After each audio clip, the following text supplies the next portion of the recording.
What's up guys? So for today's video, we are going to unbox this new product that I got from the mail. This is the MK250 from Logitech. This is a compact wireless mouse and keyboard set combo, okay?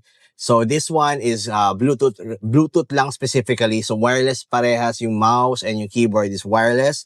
It's features all-day comfort, worry-free battery life, and more features and more spaces, which we will be getting into a little bit. So the keyboard is featuring a sturdy design. Meron din siyang spill-resistant design and on and off power button, long press for pairing mode. So it's the typical product, or it's the typical Bluetooth keyboard and wireless keyboard from Logitech ha. So, tingnan natin ngayon. Bubuksan ko ngayon kung anong makikita natin dito. And I'm gonna show you what's in front. Ito yung front niya. Ito yung side. So, as you can see here, ito yung mga compatibilities. Ito yung extra details niya. On the other side, it shows you yung design ng keyboard when you put up the stands. And on the bottom is another look at the Logitech MK250. So buksan natin siya ngayon. I want to show you what it looks like real quick. Okay, so kunin natin dito from the side. So binuksan ko na to. So let's just pop it up. And I'm gonna show you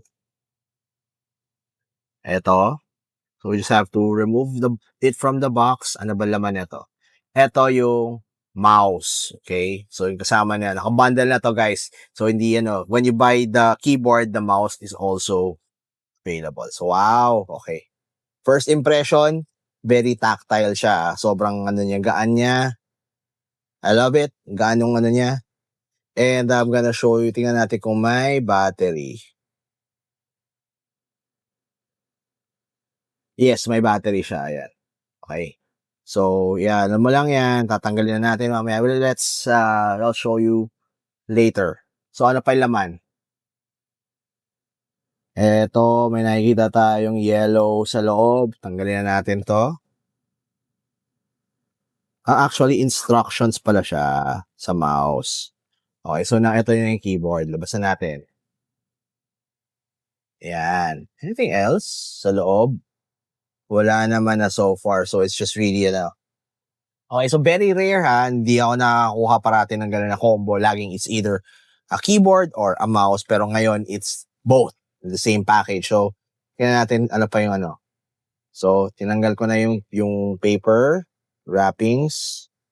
So, ito ay warranty and product information. Lagyan natin dito muna for a bit. And ito yung wrapper. Go, be free. So, okay. First impressions again, guys. Magaan siya. So, pagka nag-ano ka na ikaw yung tipo ng tao na nagdadala ng laptop and then you're gonna go somewhere like in the office setting, pupunta ka sa ganito, sa ganyan. At least hindi mo na kailangan mamroblema na mabigat yung keyboard mo kasi sobrang gaan niya. Ayan. So, coupled with this, na very pocket-sized, madali lang siya ilagay sa bulsa, wala ka problema. So, I guess it's just the matter of kung mabigat yung laptop mo o hindi. Pero ito, as is, magaan lang siya. Parang sobrang gaan niya. Okay, sobrang gaan niya. On the back, ito. So, yung stands niya are here on the side. So, typical lang naman na keyboard. This is not a mechanical keyboard, but this is a pretty good ergonomic keyboard. Masarap siya sa kamay, as you can see here. Walang resistance. That is something that I need, especially since been doing a lot of writing recently, editing. So, kailangan ko yung soft touch na keyboard. This is perfect. Okay, so anyway, guys, ito muna dito muna tayo hihinto for this video. I will be doing another review for this one. So, for now, you can check out the MK250 on Lazada and on Shopee. Pero I would suggest, again, kung naghahanap kayo ng parang bundle na nasulit yung pera ninyo, I would suggest you definitely get this. As you can see, again, I cannot stress it enough, dalawa ang kasama mo, ito at ito. Alright? So for this video, I would like to thank you for watching. I hope you could subscribe to the channel and like this video and follow us for more. Alright?